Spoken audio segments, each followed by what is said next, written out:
Baik, selamat siang anak-anak. Berikut adalah bagaimana cara menghitung fungsi permintaan dan penawaran. Ini adalah contoh kasus.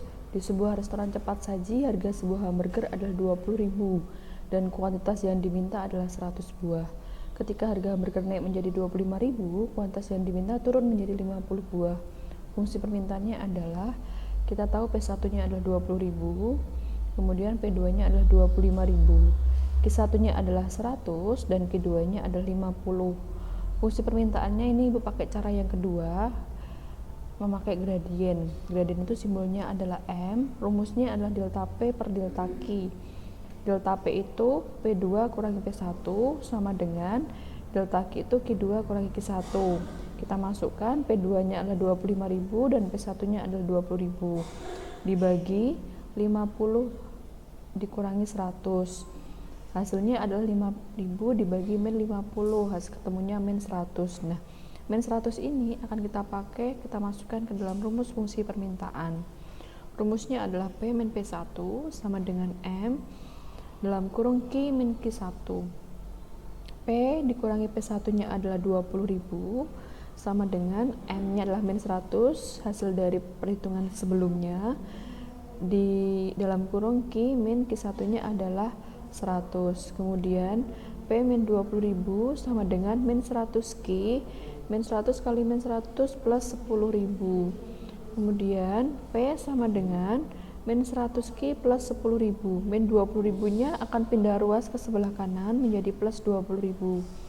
P sama dengan min 100 Q plus 30.000. Jadi fungsi permintaannya adalah PD sama dengan min 100 Q plus 30.000. Selanjutnya adalah mencari titik keseimbangan. Berdasarkan contoh soal di bagian sebelumnya, diketahui fungsi permintaannya adalah PD sama dengan min 100 Q plus 30.000. Dan fungsi penawarannya, PS-nya min 100 Q min 5.000. Tentukan titik keseimbangan pasarnya. Nah, titik keseimbangan pasar itu ibaratnya kayak dalam persamaan garis itu kita cari titik X, Y-nya atau Q, P-nya. Diketahui PD-nya adalah min 100 Q plus 30.000, PS-nya adalah min 100 Q min 5.000. Ditanyakan titik keseimbangannya, rumusnya adalah PD sama dengan PS.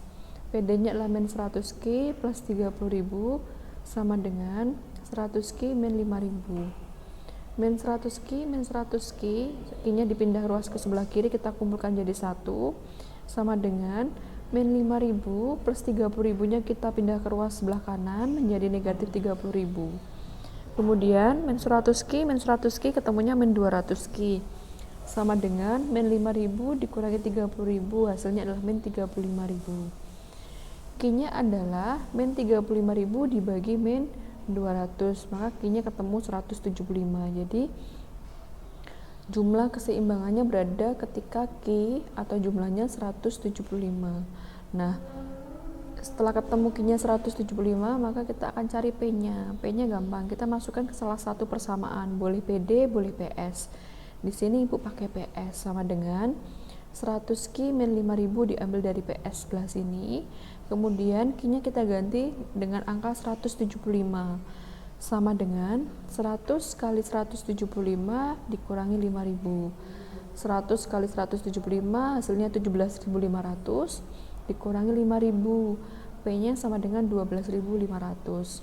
Jadi titik keseimbangannya adalah Q-nya 175 dan P-nya adalah 12.500 atau Q, P 175,12.500.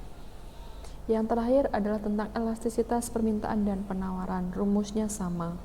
Inilah contoh kasusnya. Barang elektronik di pasar ramai mengalami penurunan harga khususnya radio. Dari harga 1 juta menjadi 750.000. Jumlah barang yang diminta mengalami kenaikan dari 100 unit menjadi 200 unit. Berdasarkan informasi tersebut, maka radio yang merupakan barang yang memiliki elastisitas permintaannya adalah, diketahui dulu P1-nya adalah 1 juta, P2-nya adalah 750.000, Q1-nya adalah 100, Q2-nya adalah 200. Ditanyakan elastisitas permintaannya atau ED-nya. ED sama dengan delta Q per delta P kali P1 per Q1. Delta Q itu adalah Q2 kurangi Q1, 200 dikurangi 100. dibagi delta P itu P2 kurangi P1, berarti 750.000 dikurangi 1 juta, kalikan 1 juta per 100. P1 nya 1 juta, P1 nya adalah 100, kemudian sama dengan 200 kurangi 100, 100 per 750 dikurangi 1 juta adalah min 250.000, kalikan 1 juta per 100. Ini boleh dicoret-coret ya, jadi 100 coret-coret habis, ketemunya jadi 1 juta dibagi 250.000, ketemunya adalah min 4 ya. Nah, dalam elastisita permintaan itu ketika harganya nilainya negatif, maka ada tanda mutlaknya, jadi dia dianggap sebagai positif. Elastisitasnya adalah E lebih besar daripada 1. Elastisitas permintaan bernilai negatif karena kenaikan harga itu berbanding terbalik dengan jumlah yang diminta. Sementara untuk mengetahui koefisien permintaannya, nilai negatif itu diabaikan ya, jadi kasih tanda mutlak jadi 4.